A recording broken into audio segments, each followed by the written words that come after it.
నమస్తే, welcome to our channel. AP liquor scam లో కీలక పరిణామం చోటు చేసుకుందని చెప్పుకోవచ్చు. ఈ స్కామ్ లో ఎవరైతే కీలక నిందితులుగా ఉన్నారో ధనుంజయ రెడ్డి, వెంకటేష్ నాయుడు, చాణక్యలకు ఈడీ నోటీసులు ఇవ్వడం, మరి వారు విచారణకు హాజరు కావడం, తదుపరి పరిణామాలు ఏ విధంగా ఉండబోతున్నాయి తెలుసుకునే ప్రయత్నం చేద్దాం.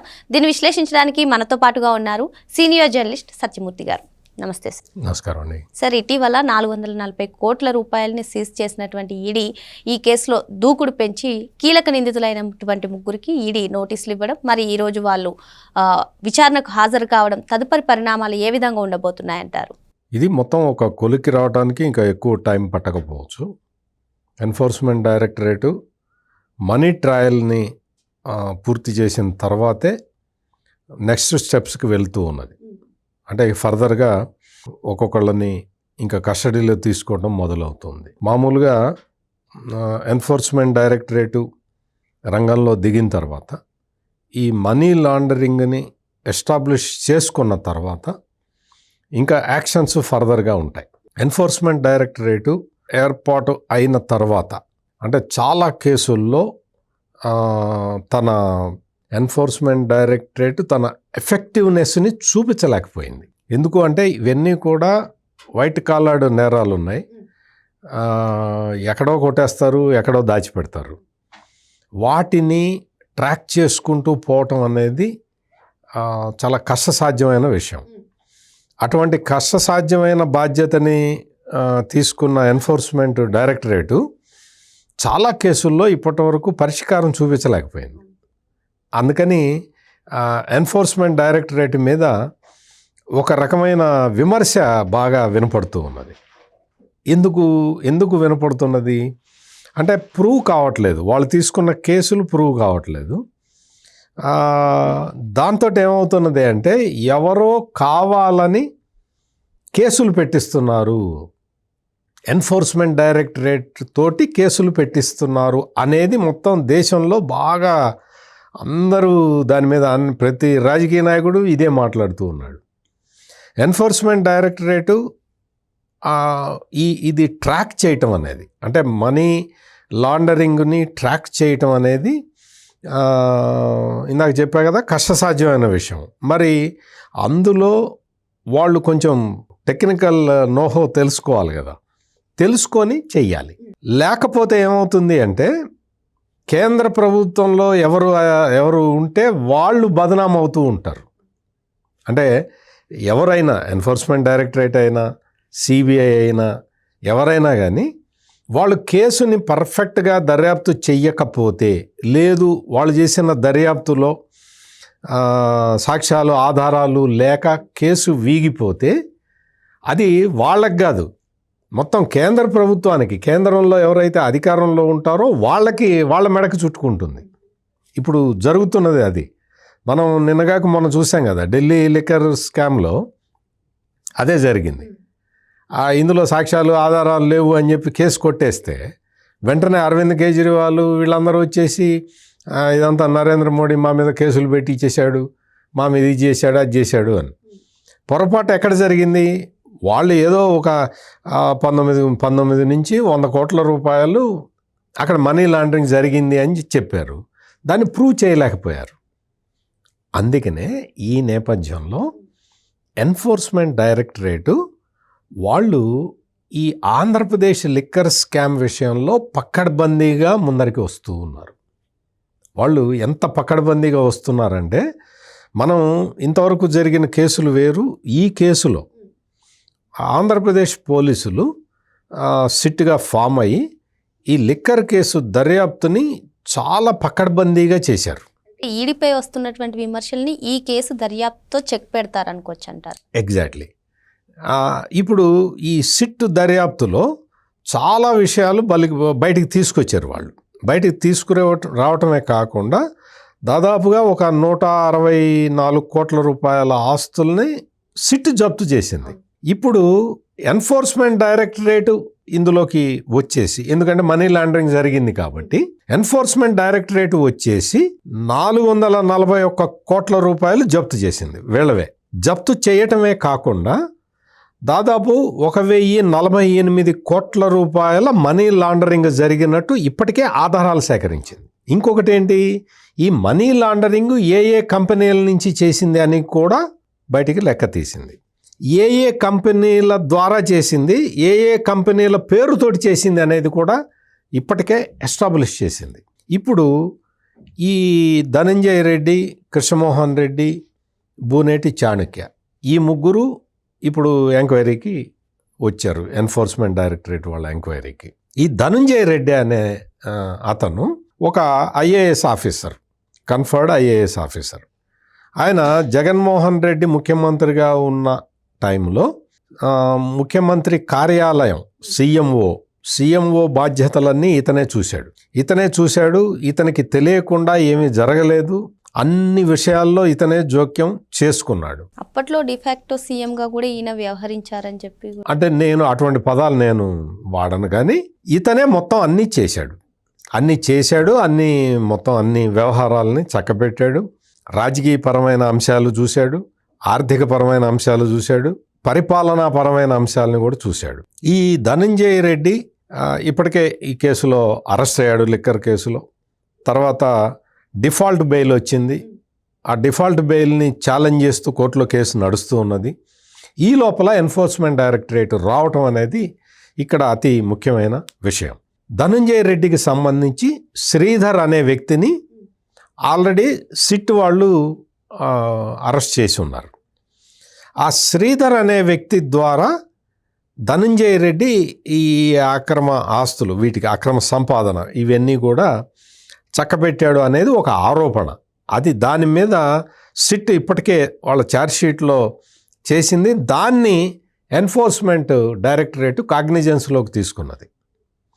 అదేవిధంగా కృష్ణమోహన్ రెడ్డి, ఆయన OSD to chief minister Jaganmohan Reddy.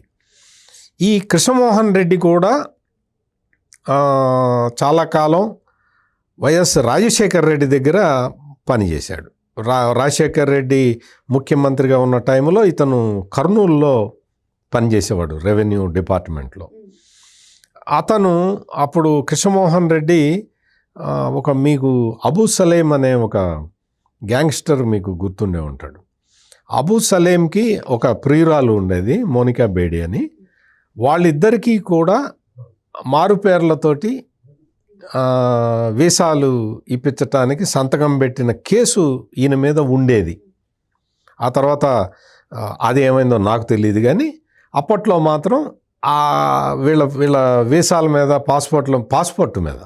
Passport మీద సంతకాలు పెట్టింది. అంటే వాళ్ళకి పాస్పోర్ట్ ఇష్యూ అయ్యేలాగా చేసింది ఇతను కృష్ణమోహన్ రెడ్డి అనేది అప్పట్లో వచ్చిన ఎలిగేషన్. అటువంటి వ్యక్తి మామూలుగా రాజశేఖర్ రెడ్డి టైంలో అప్పుడు కొంచెం బాగా ఇదయ్యాడు. ఆ తర్వాత జగన్మోహన్ రెడ్డి తోటి అటాచ్ అయ్యాడు. జగన్మోహన్ రెడ్డికి ఓఎస్డీగా వచ్చాడు. ఓఎస్డీగా వచ్చిన తర్వాత కృష్ణమోహన్ రెడ్డి ఆయన కొడుకు ఒక అతను ఉన్నాడు. ఆ కొడుకు పేరు మీద చాలా కంపెనీలు పెట్టారు. ఆ కంపెనీల ద్వారా కూడా మనీ లాండరింగ్ జరిగిందా అనే విషయాన్ని ఇప్పుడు ఎన్ఫోర్స్మెంట్ డైరెక్టరేట్ బయటికి తీసుకొస్తున్నది. కృష్ణమోహన్ రెడ్డి కొడుకు కంపెనీలు పెట్టిన విషయాన్ని సిట్ ఇప్పటికే నిర్ధారించింది. ఏమేం పెట్టాడు, ఎట్లా, ఏమేమి ఎందులో, అంటే ఇన్ఫ్రాస్ట్రక్చర్లో, వాటిట్లో ప్లస్ రియల్ ఎస్టేట్లో ఎట్లా పెట్టాడు అనేది కూడా సిట్ ఇప్పటికే ఛార్జ్షీట్లో చెప్పింది. వాటికి సంబంధించి ఎన్ఫోర్స్మెంట్ డైరెక్టరేటు అంటే సిట్ చేసిన దర్యాప్తుని కాగ్నిజెన్స్లోకి తీసుకుంది. నేను ఎందుకు చెప్పానంటే ఎన్ఫోర్స్మెంట్ డైరెక్టరేట్ గత అనుభవాలు అంటే వాళ్ళు ఇండిపెండెంట్గా ముందరికి వెళ్ళి చాలా దెబ్బలు తినున్నారు కాబట్టి ఆంధ్రప్రదేశ్ పోలీసులు చేసిన దర్యాప్తు అది చాలా పకడ్బందీగా ఉన్నది అన్న ఉద్దేశంతో ఈ కేసులో ఇన్వాల్వ్ అయ్యి ఇవన్నీ టేకప్ చేస్తూ ఉన్నారు. ఎన్ఫోర్స్మెంట్ డైరెక్టరేటు నామ్స్ ప్రకారం వాళ్ళు ఆశించినట్టే ఇక్కడ కూడా అక్రమాస్తులు చాలా స్పష్టంగా కనిపిస్తూ ఉన్నాయి. అంటే మద్యం, లిక్కర్ కుంభకోణం ద్వారా కొట్టేసిన డబ్బుల్ని ఎక్కడెక్కడ పెట్టారో, ఎటు నుంచి ఎటువైపుకి పంపించారో చాలా స్పష్టంగా కనపడుతూ ఉన్నది. అందుకనే ఎన్ఫోర్స్మెంట్ డైరెక్టరేట్ జాబ్ ఈజీ అయింది. ఈ పరిణామాలన్నీ కూడా మనం అంటే ఇట్లా కుంభకోణాన్ని చెయ్యటం, ఒక 30,000 మంది ప్రాణాలు తీయటం, ఇట్లా అధికారంలో ఉన్న వ్యక్తులు వేల కోట్లు కొల్లగొట్టడం, వీటన్నిటినీ వ్యతిరేకించే మీలాంటి వాళ్ళు, నాలాంటి వాళ్ళు ఈ జరుగుతున్న డెవలప్మెంట్స్ చూసి సంతోషపడుతున్నారు. కానీ ఈ జగన్మోహన్ రెడ్డికి సంబంధించిన, ఆ పార్టీకి సంబంధించిన వాళ్ళు, జగన్మోహన్ రెడ్డి అభిమానులు, జగన్మోహన్ రెడ్డి కులం మీదో మతం మీదో అభిమానం పెంచుకున్న వాళ్ళు, వాళ్ళందరూ కూడా చాలా తీవ్రంగా బాధపడుతూ ఉన్నారు. మనం అవినీతి బయటకు వస్తున్నది కాబట్టి మనం సంతోషపడుతూ ఉన్నాం, కానీ ఈ అవినీతి బయటకు వస్తున్నందుకు వాళ్ళు చాలా బాధపడుతూ ఉన్నారు. జగన్మోహన్ రెడ్డి అక్రమాస్తుల కేసులో కూడా ఇట్లాగే జరిగింది. ఆ రోజుల్లో జగన్మోహన్ రెడ్డి కొంతవరకు మేలు ఏంటంటే, జగన్మోహన్ రెడ్డి నిజాయితీ బోర్డు అని ఎవడో అనలా ఇప్పటివరకు నాకు తెలిసి. నేను జర్నలిజంలో చాలా సంవత్సరాల నుంచి ఉన్నా, వాళ్ళ నాన్నకన్నా ముందు నుంచి ఉన్నా. నేను జర్నలిజంలో చాలా కాలం నుంచి ఉన్నా. వాళ్ళ నాన్న ముఖ్యమంత్రిగా ఉన్నప్పుడు కూడా నేను ఉన్నాను. కాబట్టి నాకు ఎట్లా జరిగింది ఏంటి అనేది ఒక ఐడియా ఉంది. ఆ రోజుల్లో మొత్తం జగన్మోహన్ రెడ్డి మీద అక్రమంగా కేసులు పెట్టారు అన్నారు తప్ప, జగన్మోహన్ రెడ్డి నిజాయితీపరుడు, నిఖార్సైన జగన్మోహన్ రెడ్డి మీద కేసులు పెట్టారని ఎవడు అనలేదు. అంతవరకు వాళ్ళకి ధన్యవాదాలు. ఇప్పుడు కూడా ఈ లిక్కర్ కేసు ఏమీ లేదు అని చెప్పిన మొట్టమొదటి వ్యక్తి జగన్మోహన్ రెడ్డి. అసలు కేసే లేదు, ఇదేం కేసు అని జగన్మోహన్ రెడ్డి చెప్పాడు. అదేంటండి, గవర్నమెంట్ లిక్కర్ అమ్మితే కుంభకోణం ఎట్లా జరుగుతుందని చెప్పి సజ్జల రామకృష్ణారెడ్డి అన్నాడు.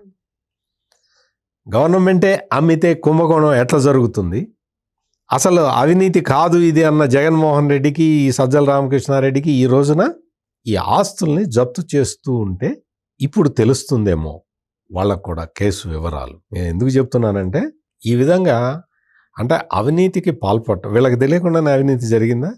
వీళ్ళకి తెలియకుండానే ఆటోమేటెడ్ ఆర్డర్ సిస్టమ్ని తీసేశారా?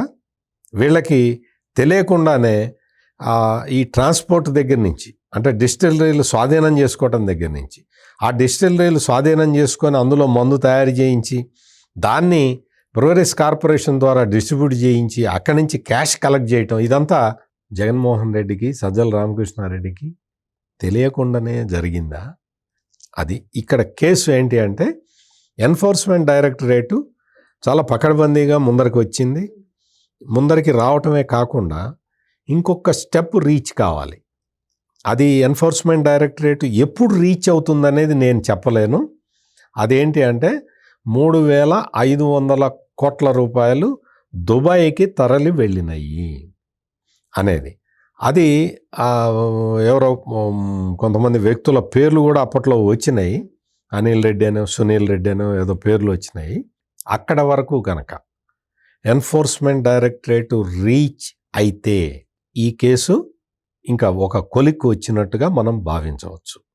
ఈ కేసు ఒక కొలిక్కి రావటం అంటే జగన్మోహన్ రెడ్డి అధికారంలో ఉన్నప్పుడు జరిగిన అతిపెద్ద కుంభకోణం బయటికి రావటం. మరో అంశంతో మళ్ళీ కలుద్దాం. Thank you sir. నమస్కారం.